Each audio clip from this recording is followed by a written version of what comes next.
Welcome to the Big Talks podcast, where real conversations spark bold vision. From real estate and legacy to faith, business, and the hunt for something more, we dive deep with guests from all walks of life. No fluff, just real talk to help you build a life and legacy that matters. Yeah, dude. Doing insurance. Hey everyone, welcome to the Big Talks podcast. I'm your host, Austin Bowman. Today our guest is the Sara Laabs. She's a realtor and the 2024 Influencer of the Year. Tell us a little bit about yourself and what's your story and why you got into real estate. Well, I've been in real estate for about 2.5 years now, and the short story of how I got into real estate is simply because of corporate burnout. Okay, yeah. I went. You were corporate beforehand? Yes, I kind of was. Yeah. I was a employment therapist for Outagamie County Wow. for a couple of years. I didn't know that. Okay. Yeah. So I did go to college. I got my bachelor's degree in psychology and neuroscience. Okay. And not long after I graduated, I got a job in the field. I was working for Outagamie County, assisting individuals with severe mental illness, navigate the field of employment. Sure. And I learned a lot. Where did you go to college? I went to Wisconsin Lutheran College in Milwaukee, kind of by Wauwatosa. Yeah. My family's from Wauwatosa. Really? Yeah. Oh, I love that area. Yeah. I love that area. Yeah. I'm not, but I think they moved away when I was like, I don't know, not even a year old or something. Yeah. So, but anyway, yeah. The Fox Valley is great. There was a reason why I moved back here. The environment is just amazing. Yeah. Yeah. But so I was working in mental health, and I would say that almost everyone who works in mental health could say that there's a little bit of burnout associated with that. And I did it for a couple of years, and I got to this point where it was like, well, I got into this field because I love serving and helping people, but I need something that feels more rewarding, something that, gives back to me as much as I put in. Yeah. And I started doing just some basic career exploration and trying to understand what would be a good fit for me. Sure. And I honestly had no idea. And I have a family member who's an admin for a realtor in Oshkosh. And she always spoke very highly of her career and what she did. And it kind of inspired me to look into it. And I did. Yeah. And, when I had my interview here at Keller Williams, they're like, oh, you have a degree in psychology. You'll be perfect for real estate because it is still therapy with our clients. It is very much therapy, sometimes getting someone, through that process. I always tell people now, like, real estate isn't selling a house. You're really just helping people. And there happens to be houses in it. Yeah, exactly. Half of the job is, a lot of the job is communication. And then the other half of it is like helping them in their random situations. Like, I've had ex-boyfriends show up to stuff that like almost blew up a deal, and you're like kind of being a therapist. And then and then you're also seeing people, like some people at their lowest, some people at their best, and you're kind of, helping people with where they're at. And it's all dependent. Each client's different. But yeah, you're very much like working with a person and their personality and where they're at in life.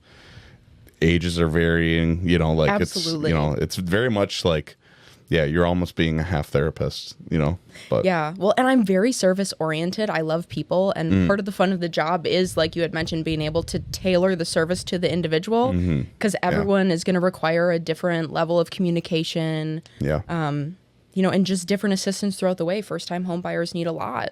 If someone's a second or third time buyer and they've done this a couple times, maybe they don't need me to hold their hand the whole way. But they just need some of the expertise and you to handle things so that they're not having to handle it. And it goes down that line of knowing who your client is and how experienced they are.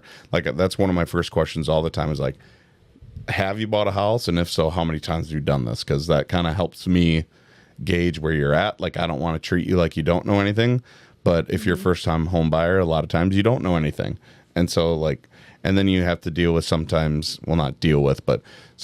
like a first time home buyer, they might be nervous about the first meeting. So then they want to act like they know a lot. And it's like, I'd rather just know where you're at so that I know how to help you and like what kind of questions to ask. Cause there's nothing wrong with not knowing anything. Before I got into real estate, I didn't know anything. So and most people don't, unless you've bought. And a lot of times, even a person who's bought a couple houses, they might have been, let's say they got divorced. They could have been married before and they weren't the one really making the decisions sometimes. I've helped divorce people before and they're like, well, my husband or my wife really is the one that like signed everything. I don't really know what was happening, So like, even if they've bought 3 or 5 houses, sometimes they still might not have like really known what they were doing, So yeah, it's kind of fun because you can meet everybody where they're at.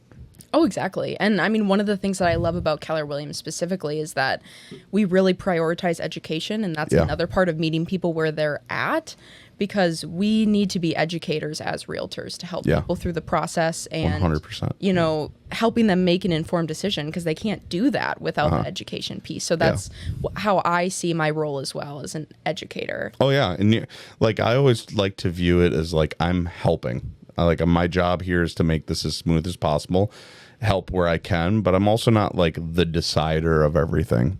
And like the real estate agents that there's some out there that act like they're the decider. I'm like, even if you are successful, that's not what I want to do in this. Like, when I'm doing a showing, I want to walk into the house and be like, I want to see your reaction to the house.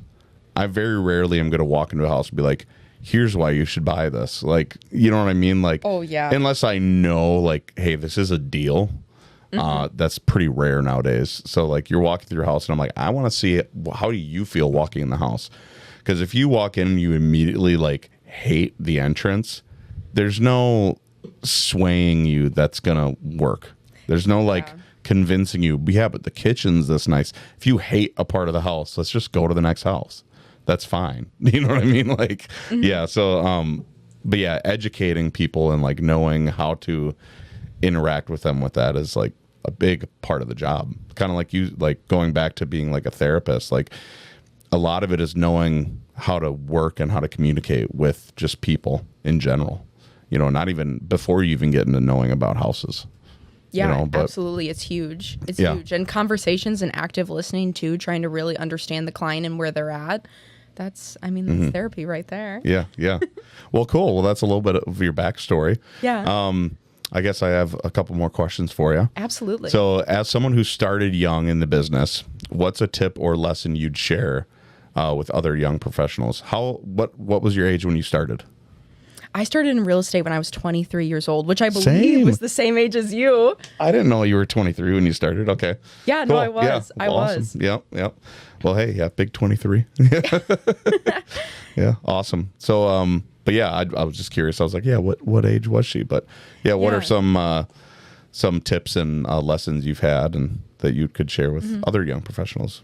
I would say if you're young in your field, no matter what field that is, don't be afraid to try new things.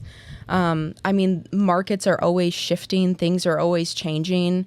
And as the next generation, I think it's kind of our job to do some exploring and figure out, what are new, better ways to connect with people and shake things up? How can we integrate technology into that as well? Yeah. And I think a lot of people who have been in their respective fields for a long time are still using techniques that, they've been using for the last, 10, 20, 30 years. And there's nothing wrong with that.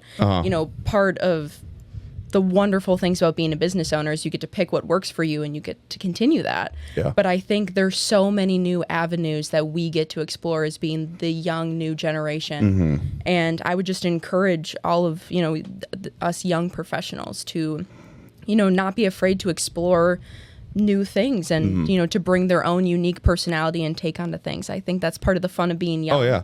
Well, and I think it keeps the market and the whole industry like upbeat and updated, because all of a sudden this new person's coming in and they're rocking it with TikTok. And then all the people who are like not old, but like not young. I mean, I'm one of those. I'm not like young anymore. I'm not old, but I'm like in this weird in between ground of like, I remember being the young person and like getting picked to be the tech ambassador just because I was like 24. Yeah, quick, how do you put a PDF into this email? Yeah, that's it. And now I'm like, I don't know how to do anything. So I'm like, I've experienced the 10 years gap of like when I was young or super young in it, I knew just how to click around on a website. And so like I taught Paragon and like the MLS to the agents in the office. Oh, wow. Yeah. Before I knew it. But I was just like, I guess I can click around and learn it quick. And then I could show people how to do like these random stuff. And I was able enough to do it to the point where like if people came in my office, they could ask me, hey, I don't know how to do this. And I'm like, all right, well, let's figure it out. And I would just like click around and figure it out. Because like you could do that just because of my age. But now all the things that come out, I'm like, man, I don't know how to do some of this stuff. And it's a whole learning curve, and like doing these podcasts and like video and editing softwares and stuff is a whole other curve to the whole thing. But it makes it kind of exciting, because if you're honestly like not doing anything now, it's going to be tough to hang around with all the video and like just everything coming out. I mean, you look at every listing, almost every listing by like a younger active agent has multiple videos with it, and like high-end photos, like all these things that are being marketed and professionally done, more professionally than some of the older agents who really should be doing a more professional job. And I think that's a good thing for the industry, because people are going to levitate to the person who's providing more value. And like this kind of comes back to like one of the reasons I'm with KW is the value you receive in your training, in like keeping up to date with what you should be doing.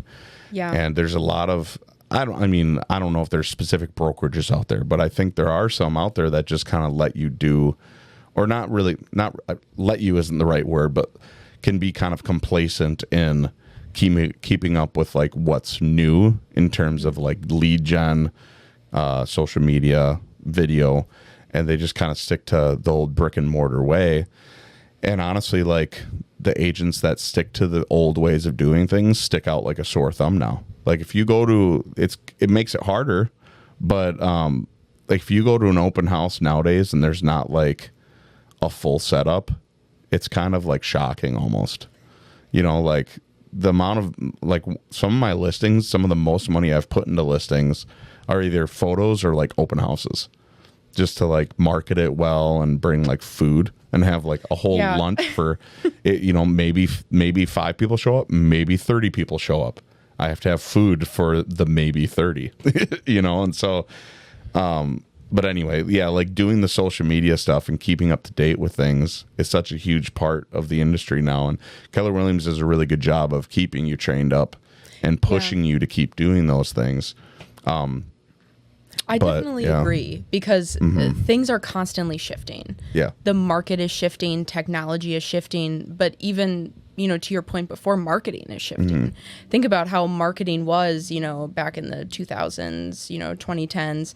You would see commercials of, you know, I'm a girl in a bikini on the hood of a really, you know, cool sports car eating a burger. You want to be like me. You want to, you know, come and purchase this product.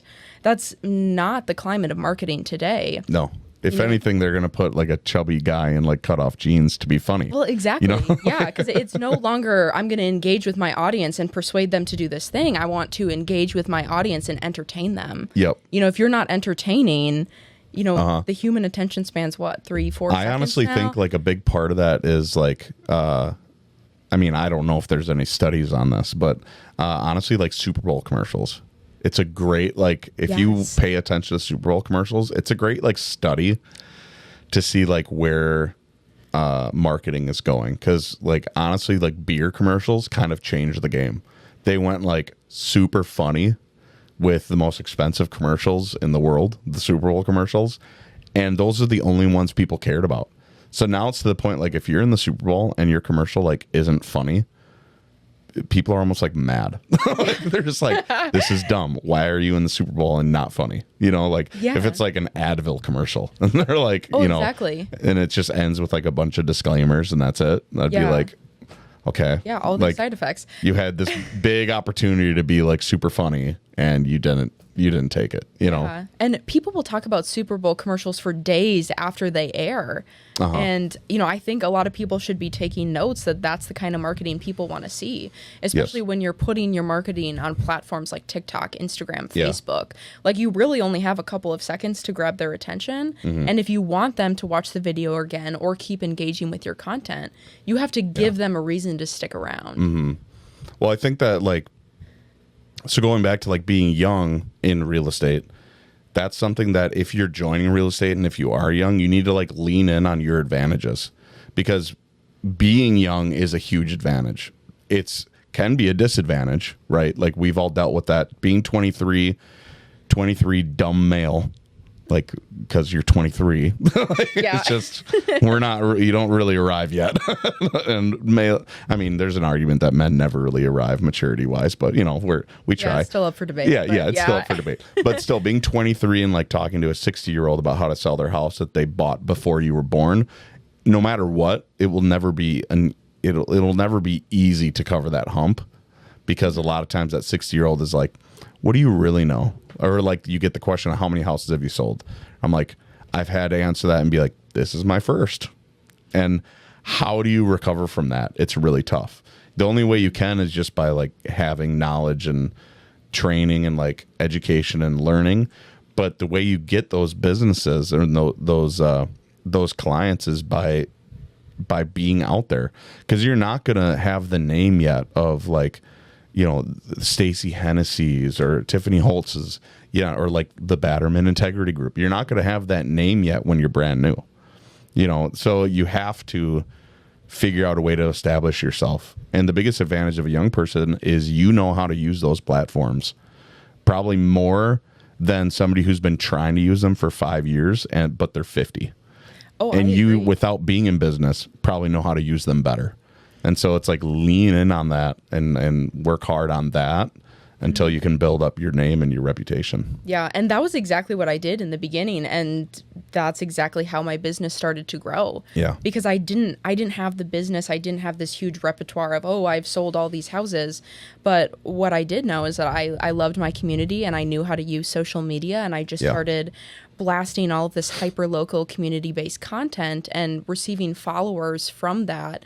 And then when I would go into those listing appointments, it was easy to show them, like, this is what my content looks like. Yep. And this is how I can build marketing for your home. Mm-hmm. And even asking other agents in Keller Williams, like, hey, you have properties coming up. Would your client be open to me coming in and doing some free marketing so that I can show people this is what I've been doing? Yeah. And I started winning listings from that because people see that content. Well, online. it's something you show right now, and then they can look at it. You can leave, and without you sending them a link, they can still go and be like, oh yeah, she knows what she's talking about. She's been doing work. She's providing all this value that's in our face. We can see it. It's like, it's on our phone right now. Whereas before, I think it used to be, well, I sold 50 houses last year. Well, cool, but what did you do to sell 50 houses? And if you didn't have those, like that proof or a system, like a printed off system of selling, which a lot of agents do, like, like the definition of, to me, of like systems are like the Battermans, and like the team you're on is like just system heavy and everything's like well thought through, and that's why they're super successful.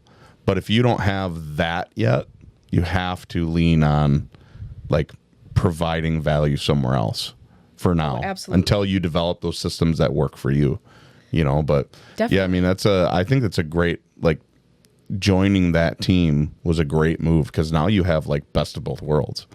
Oh, it definitely was. I mean, I think it was clear that like I had talent and I could do the social media piece, but the thing that I was lacking was, the systems and strategies and the routines that help put all of this together. Yeah. But as well as having backup too. I mean, when I started selling a lot, I was struggling because I was becoming a full-time transaction coordinator while also trying to sell at the same time. Yeah. And it's hard to balance both those roles at the same time. So I'm incredibly grateful for the Batterman Integrity Group's operations department.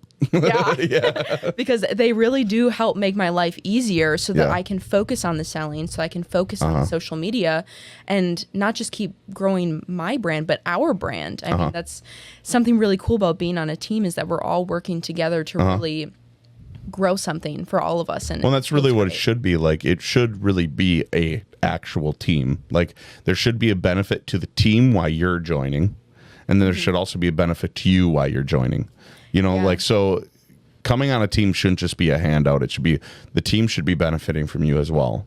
And then you should be receiving something for you joining that team. Like, what are the value you're receiving for? I mean, I could come up with a list of 20 things you're probably receiving from the Battermans. It's a big, you know, like pretty easily. Endless. It's endless. I'm learning so much from them. Their mentorship is incredible. Their experience is something that, you know, I learn things from every single day, but at the same time, I'm teaching them things. Well, and just knowing Kim and Brian, like, I already know going into it, they're not just the team that's going to hand you like a lead. Like, here's your 5 leads for this week. You better make your calls. Go door knock. That's not what they're like telling you. No. They're going to also like be like borderline life coaches to you. Like, hey, what are you struggling with right now? They're going to like, Kim will ask you those hard questions. She does. Oh, yeah. She does. And I love it because they see the hard work I'm doing and they pour into me just as much as I'm pouring into the team. And I'm so incredibly grateful for their coaching and their mentorship because they're really challenging me to grow and become an even better realtor. And it's not just because of the team. They challenge you because they value you more than like their numbers or their team. You know, they pay close attention to their numbers and their team and like their systems, but when it kind of goes all the way back to what we originally talked about, like they're in this because of people and their systems and methods and numbers. Brian with his numbers, like his spreadsheets, his spreadsheets just dialed in. That in turn gets translated through their systems and everything to helping people, not just you know, making a sale.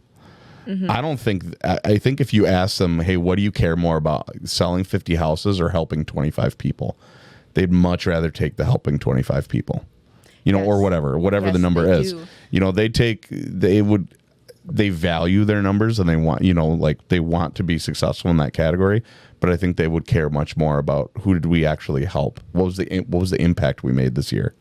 You know? I agree. They're so people oriented and it's amazing watching them work with their clients and build these relationships because they go out of their way to do all these nice things for their clients, whether that's an extra closing gift or, you know, a care call, just checking in. It's always been about the client for them. And they back up their experience with numbers because that's easy to communicate to clients in a listing appointment as, you know, why would you choose the Batterman Integrity Group? Well, here's our numbers.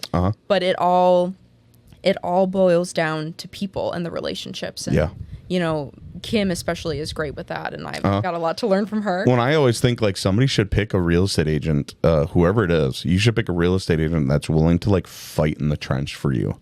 Like if it comes down to it, like, no, you're my client. Like we're going there if we need to, you know, like we'll fight tooth and nail to make sure you are in a good spot at the end of this, you know? And like, I always call it like the mama bear, like, there's nothing like a mama bear in a transaction that knows what she's doing.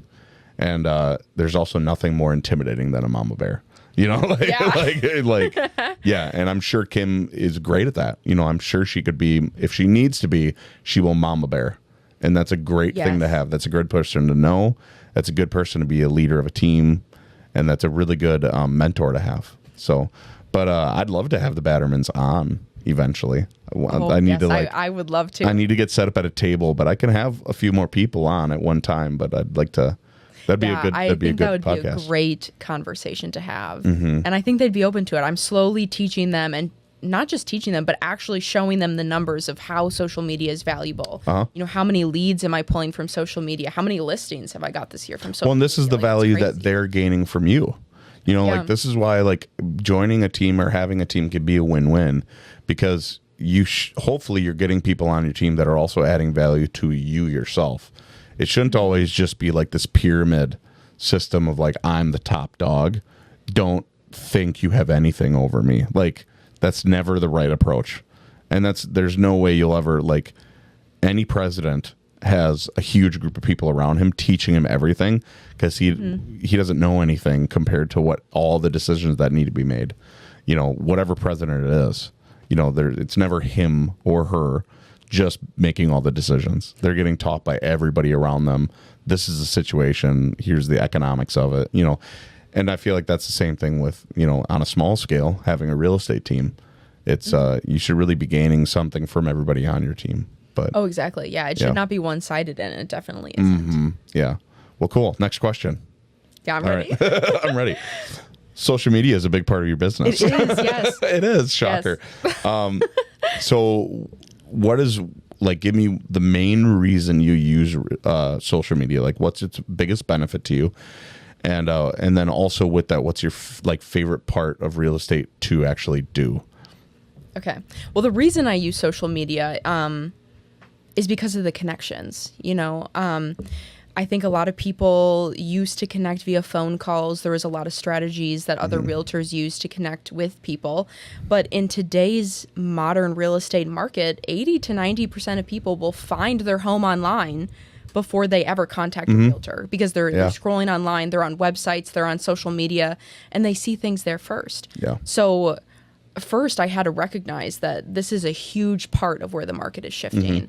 And it's a great way for me to advertise my listings and represent my sellers with this kind of marketing. But I'm also meeting people online. People, because my content, if you look on my social media pages, it's not just real estate. Yeah. I put a lot of other things in there. That's, community-based content, events, local eats, things like that. And by doing that, I'm connecting with people in our community that see that, and they're like, oh, she's posting, this stuff about my community. I love that restaurant, or I love this park.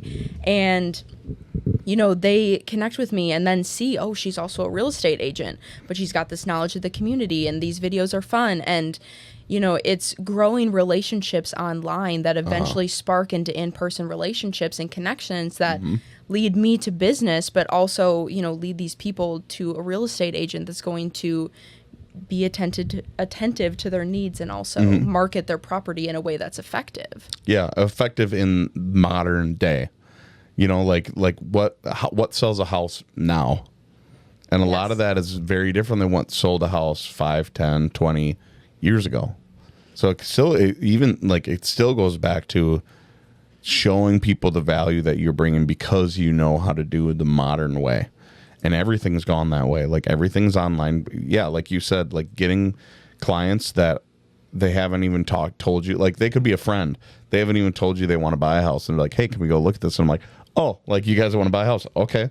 Yeah. Like, sure, we should talk. But like, I couldn't even tell you how many times that's happened to me, where I post a house online and, not really expecting anything. I'm marketing it. I want to get as many views as possible so my seller, gets those showings. And I have a friend that I haven't spoken to in 2-3 years that reaches out and like, hey, I want to tour this. Can we see it today? Yep. My client from my closing yesterday, I hadn't talked to since high school. So it had been like, I think 13 years since I talked to her.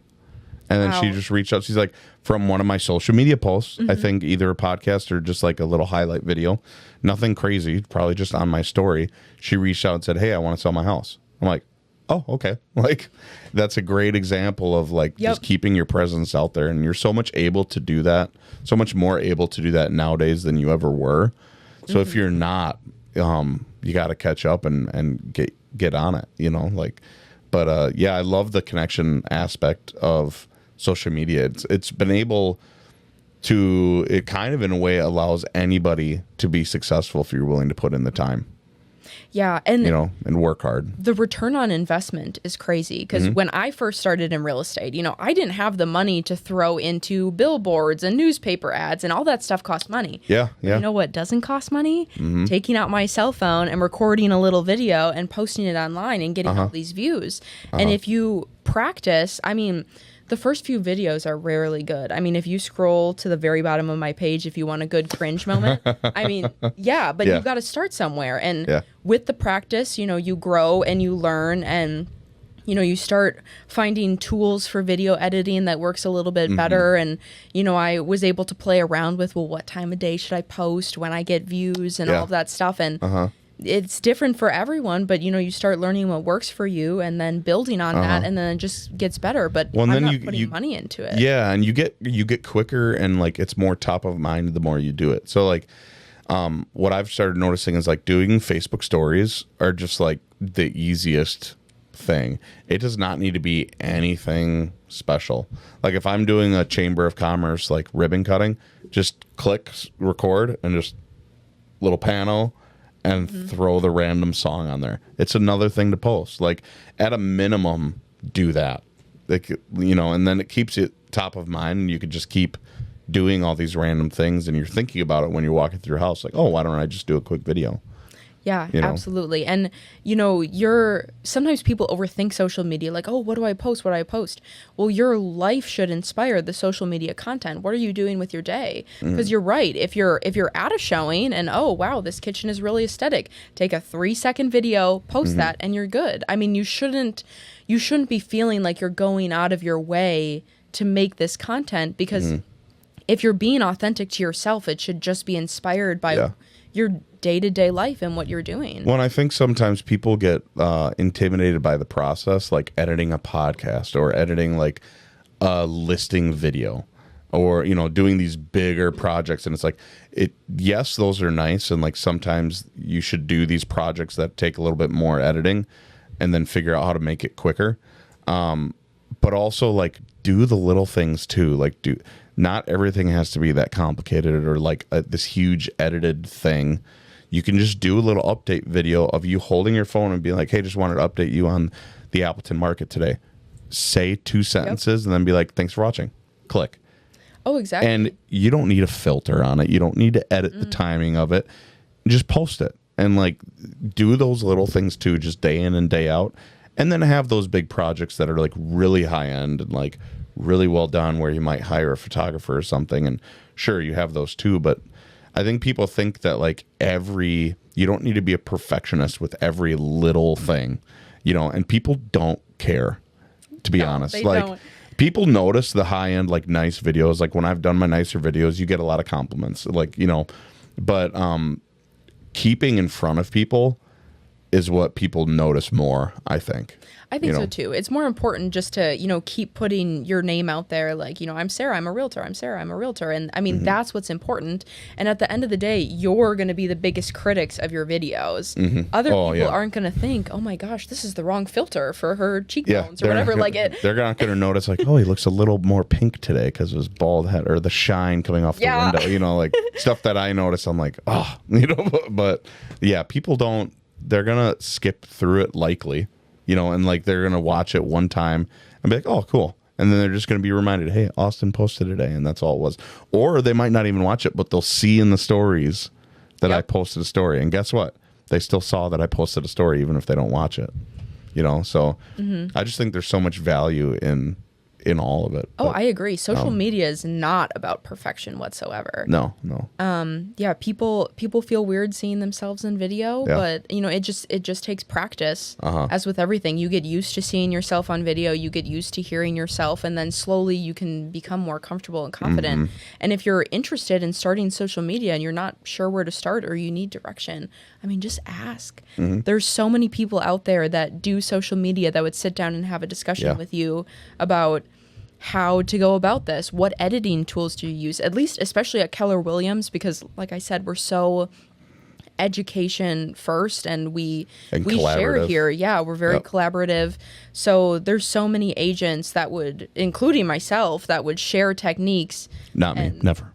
No, I'm just kidding. Austin gatekeeps, but I do not. Get out of here. So yeah, I mean, seriously, if anyone out there is curious about how I do it, just ask me, because I'll tell you exactly what editing programs I use, how I make my videos, tools. And I mean, I have my cell phone and a $20 microphone that I bought off of Amazon, and that's it. Works. And it works. And I've had people reach out to me and be like, oh, what mic is that? Because I think it's something super special. I'll send them the link to the exact mic because, yeah. And it's like, if just get something to get started. And then if you want to increase from there, like, sure, then upgrade. But like, you do not need to like have this big, like super expensive camera to get started, and then if you want to down the road, sure.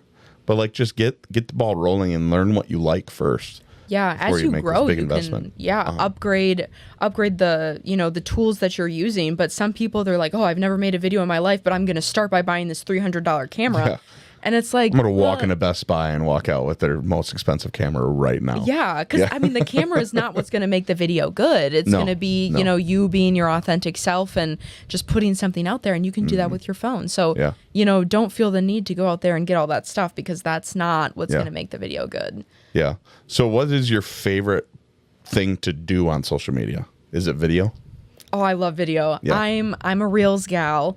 I love making Facebook Reels? Facebook Yeah. Reels, Instagram Reels, TikToks. I always shoot for under a minute and 30 seconds. Okay. Usually my videos go right up to that point. Because I usually have a lot to say. But I love making the short videos because those get thrown into the algorithm in the, the Reels section. So I usually get more views. And the two pieces of content that I enjoy making the most are, one, like I've mentioned a couple times, the hyper local community-based content, restaurants, parks, things like that. People can get out into the community, enjoy events, and I like to post about that kind of stuff. As well as history-based content. I'm on the board of directors at the Neenah Historical Society, and I love sharing some of the unique pieces of history in our community. And, I'll go out and I'll talk about the history, or I like to do then versus now scavenger hunts, where I find really old pictures of our city, and I'll show them, and then I'll go out to where that spot really is cool. today, and I'll be like, okay, let's see how it's changed. Yeah, and you're probably having, like, sure, there's some work to that, but you're probably having just more fun just doing that on your own anyway, because it's something you're interested in. Like, it doesn't always have to be like house. Like, hey, No, it doesn't. here's something interesting. And like creating content could be fun that way. I mean, that's why I created like this podcast. I wanted to leave it open-ended just to interview anybody, because I'm like, I don't want it to, like, I'm sure it'll be default mostly real estate, but like I don't want it to have to be. So I'm like, I want to be able to interview anybody. Well, I think as real estate agents, we shouldn't be all real estate, because we want people to get to know us and understand our personalities and know who they're working with, what we enjoy. And that's why I put other content out on social media, because I want people to know me, and I want to connect with people that enjoy and like what I also enjoy and like. Well, and real estate is so much more than property. Like real estate is so much more than real estate. No, but like, it's people, it's community, it's area, it's land. So like interesting things about property. Like property is really cool if you dig into like the history of how all that worked, and like history is a big part of real estate as well. So like I don't know, the historical society. When did you become a part of that? I became a part of it not long after I started in real estate. Okay. Because when I first started, What's the title of it again? I was messing it up. The Historical Society. What's it called? The Neenah Historical Society. The Neenah. Okay. Okay. Yeah, because that's where I live, and I grew up in Neenah too, so I love that community and I know it. And the thing was, when I first started in real estate, like, what do you do in the beginning when you've never had a listing, you've never closed a deal, and one of the first things clients ask you is, oh, well, how many homes have you sold? And in the beginning, you're like, so let's not change the subject. yeah, and so the issue I was running into is I wanted to gain experience, but I needed to show people that I was capable. And so, the one thing that I knew how to communicate was I love my community. I love everything about it. The history of it is so rich, and the history of our community really is the present and the future as well. And I got on social media and I started talking about, these are my favorite parts of our community. Here's the history of this or that, and just making these cute, fun little videos. And because it was something I was passionate about, that really communicated to people. Yeah. And people were seeing these videos online and just, wondering how I could make that happen. But in truth, it was because I was truly passionate about it. That showed through the video, and people found me online, and that is what sparked my business. And the Neenah Historical Society also found me online through those videos. Okay. So it opened up the door to that opportunity. And yeah, it opened up the door to business as well, because then people started, letting me list their house, working with me as a first-time home buyer because they liked my personality. They liked, the things that I also enjoyed, which was the reason I was posting on social media in the first place. So my business would not have sparked had it not been for those videos. And yeah, I'm really grateful. And that's something that a reason that I haven't stopped social media is because I see so much value in it, because that's what got me started. That's how I started learning all of this, and it's gotten me to where I am today, and it's going to get me to where I'm going in the future as well. I think it's important to mention too that you're having success and people are liking it also because you're being authentic. You're posting things that you're actually interested in. You're not just like pushing some like systematic real estate hyper focused like thing just for posts and likes. Like you're posting stuff that might not have anything to do with you selling a house or anything, but it's something you're interested in, and all of a sudden somebody else is interested in it, and it sparks a conversation, sparks a relationship, and then all of a sudden you have a client. And it wasn't really your intent, but your content and being authentic created business even without you pushing the business side of it. You know, so I think that's important to note too. Like you're going to, like, I've gotten clients from, like, I used to work at Shields for a little bit. I've had clients from there, had clients from like hunting, because I'm into hunting, and, you know, like that might not have known I was in real estate at all. And that's not why they're using me. They could care less how many sales I have. They're like, I just like him, you know? So like, that's also a big part of it is your personality, like, kind of outweighs a lot of that stuff, and your connections are big. And so being interested and being active in areas that aren't real estate is also important. Like I was just at a golf outing, and one of the agents I was with, her biggest sphere of clients is from bowling. She's like, if I didn't bowl, I would not be in business. So like, I think that's important to know, like, still be involved in the things you're passionate about, because that's going to be a huge part of your clientele. You know? Absolutely. Yeah. When I do some social media coaching here and there, that's one of the biggest things I see people running into is they say, well, I'm making all these videos online, but I'm getting no views and I'm not connecting with anyone. And one of the first things I always ask is, well, how are you doing your scripting? How are you coming up with your ideas?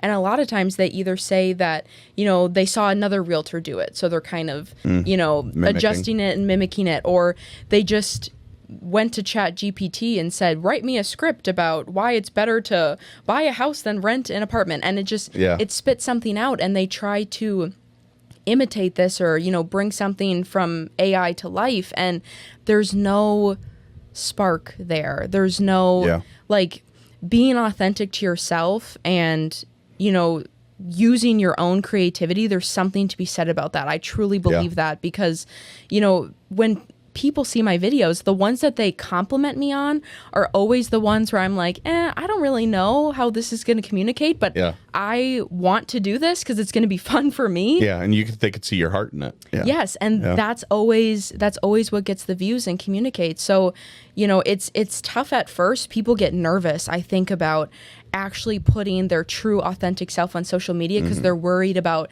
you know, lashback, or what if someone doesn't like this, or what if I do it and it doesn't get views? Well, for every creator who's putting their unique perspective and, you know, unique fun online, there's an audience ready to engage with that. I promise you, there always is. Yeah. You just have to take the steps to start putting yourself out there. And it might take a couple videos. It did for me. You know, you're not going to see this instant success, but it's about, you know, laying this foundation and those building blocks and slowly building up a client base and learning more about what kind of content they like to see. You know, when I dived into the history content, I received, you know, so many comments about, well, I love this, you got to keep doing this. And it was, you know, kind of the green light for me of, okay, you know, if like, people want to see this, absolutely. I'll just keep doing this. And, you know, if something works, replicate it.